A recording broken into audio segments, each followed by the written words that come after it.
Uganda. Uganda announces discovery of huge gold deposits.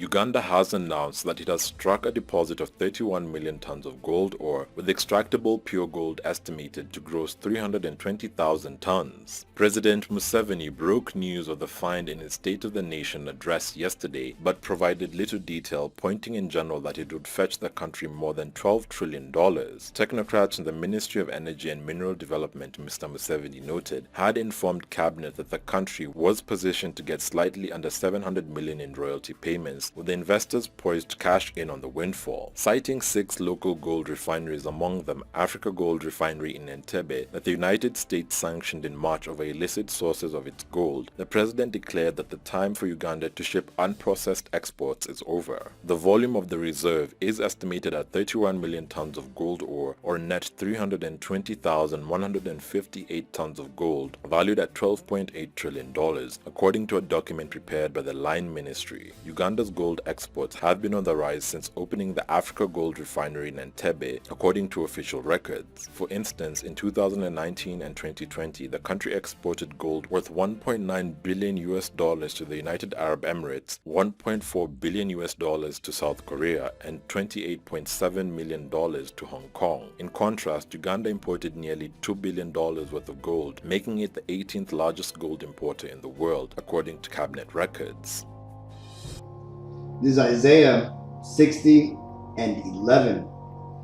Therefore, thy gates shall be opened continually, they shall not be shut day nor night. That men may bring unto thee the forces of the Gentiles, and that their kings may be brought. Shalom, Kahala Yahweh, Bashem Yahshai, Bashem Kokodash. Double honors my teachers, the apostles and elders of the great millstone. Peace and mercy to the elect, with the house of David reborn again in this generation. And shalom to the 130 Yasharallah, who today are known as the Negroes, Latinos, and Native Americans, who before losing our true heritage, we were known as, and still are, the true Hebrew Israelites of the Holy Bible. In today's lesson, we're going to talk about prophecies playing out in front of our eyes, right? Now, I just played for you the video of Uganda finding a major vein of gold, right? In fact, 31 million tons, okay? And if you're unsure what a ton is 2,000 pounds, which means they found, or they believe they found, again, I'm not sure exactly how they did this estimate, but they believe they found 62,000 pounds of gold. Okay, so Uganda, if this world was to continue in its, in its monetary, means that Esau has set up, they would be one rich country, right? They would be an extremely rich country, right? This is why the president of Uganda came out, and they basically have been standing strong and in defiant of the westernized Caucasian powers, right? They said that they, for the most part, will no longer be exporting gold, but they are, right? Because that's the way the economy works. But they've also come out recently and said that they no longer will be exporting chocolate to Switzerland, right? They're basically, Africa is starting to stand up, right? Stand up and say that it is strong, right? And not only is Africa, but other nations which were at one time considered weak nations. For example, Mexico. Mexico just recently came out and said that they are condemning what it says here. Mexico condemns Western Ukraine policies. Analysis, right? Now, so this right here basically goes in and it says, how easy, so this is the president of Mexico, this is what he said. How easy is it to say, there, I send so much money for weapons, I provide the weapons, and you provide the dead. It is immoral, he added.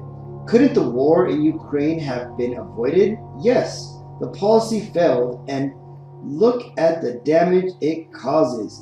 the loss of human lives. Although the president didn't elaborate on what could be done to stop hostilities, he said that the same policy must no longer continue, claiming it is driven by elites and not the people. So you see, Mexico before would never say anything against America. It wouldn't dare, right? Because it is beholden to the Edomite Empire, right? Edomite being the biblical name of the Caucasian race, okay? But what is happening now is this prophecy. This is Joel 3:10. Beat your plowshares into swords and your pruning hooks into spears. Let the weak say, I am strong.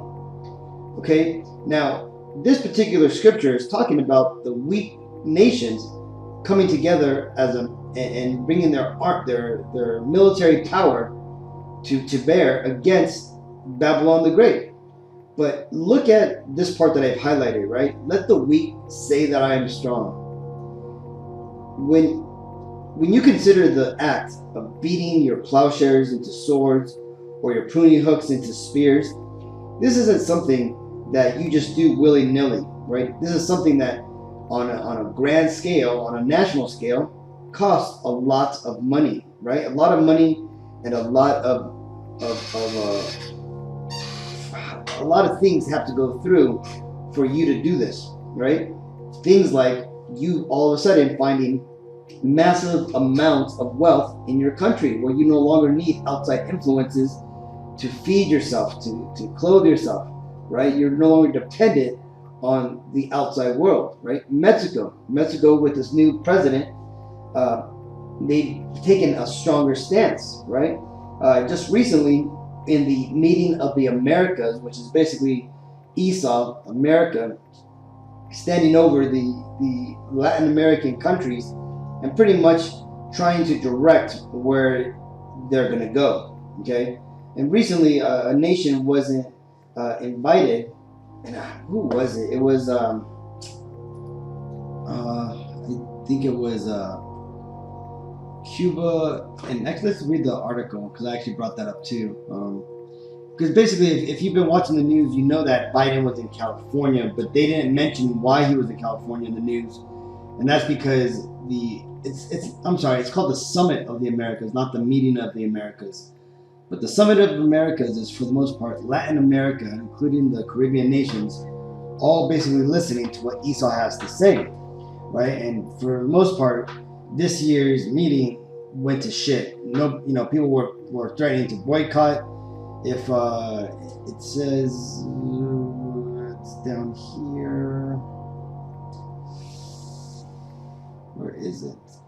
It's basically, it was Nicaragua, Cuba, and Venezuela, I believe. But let me see if I can find it.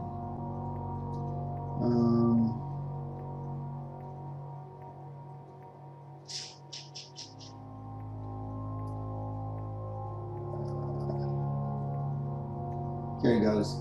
The senior director of the Western Hemisphere Affairs of National Security Council, Juan Gonzalez, told America's Quarterly magazine in March that Cuban officials and the presidents of Venezuela and Nicaragua would not be included. President Andres Manuel Lopez Obrador of Mexico, right, this is the president of Mexico, said he would skip the meeting if the government of those countries were not invited. Right? And not only him, but I believe also the Brazilian president also said that he would not come if those countries also were not invited. But eventually that did not end up happening because the Biden administration is fighting for legitimacy for the most part, right? Now that Biden has gone into a more dire mental decline, a lot of people are, for the most part, believing he's a joke, right?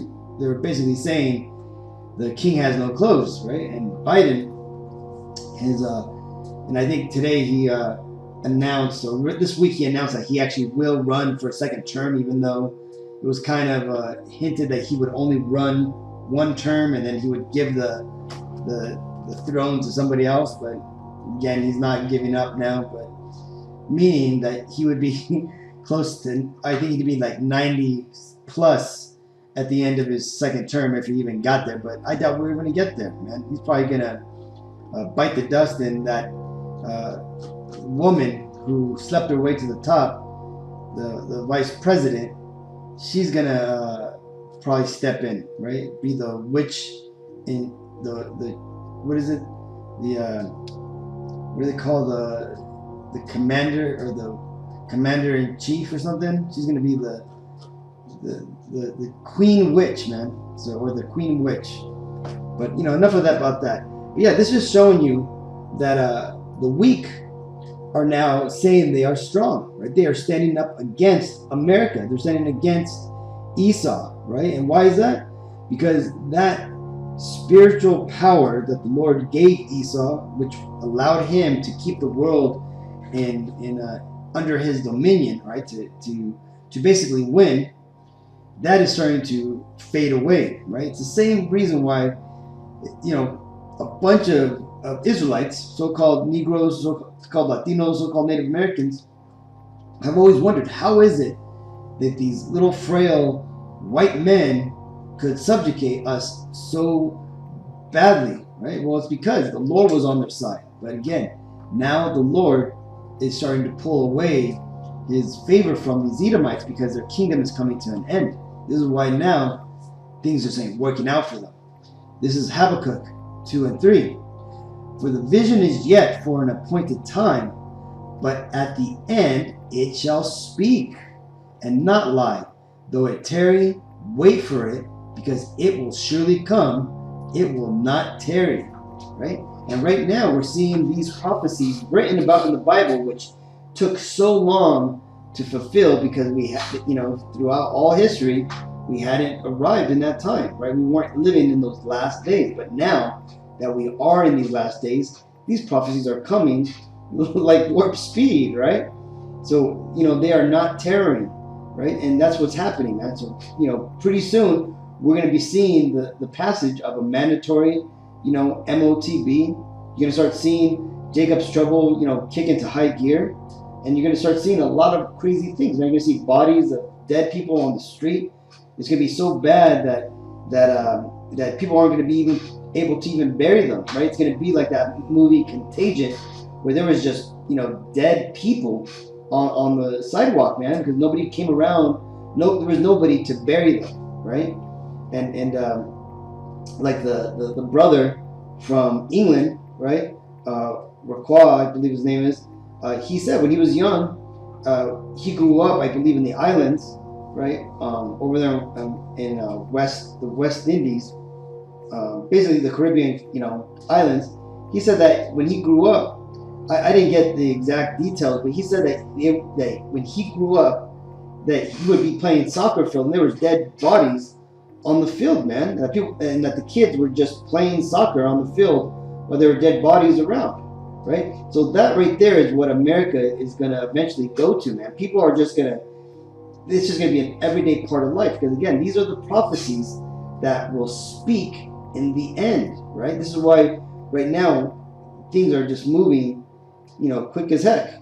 But hey, I just wanted to highlight these parts, Akim, and as far as like the gold that Uganda found, man, all that, they may be able to enjoy it for a bit, but as Apostle Tahar said, man, that is going to cause a dip in gold prices more likely, because the thing about gold, the reason why it's so expensive is because of its scarcity. Now, what's going to happen is Uganda, if they're smart, they're going to dish out the gold little by little and keep it in their reserves.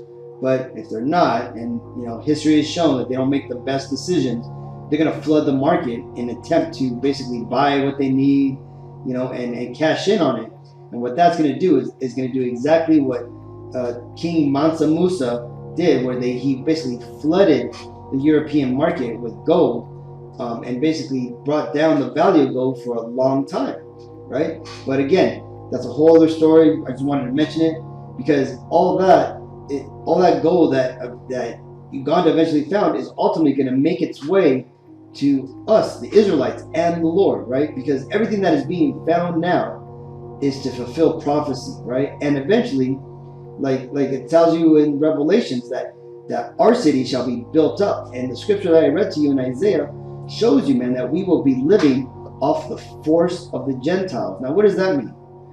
Basically, what these other 17 nations are able to create, that gives them force, like they're going to basically give it to us, right? Because they're going to be paying us Israelites tribute, right? Because we are the true leaders of the world. And when the Messiah returns for the second coming, he shall reign supreme over the entire world, and we're going to be joining him in rulership, right? Meaning that these other nations shall pay their dues to leadership, that being the Messiah and the Israelites. All right.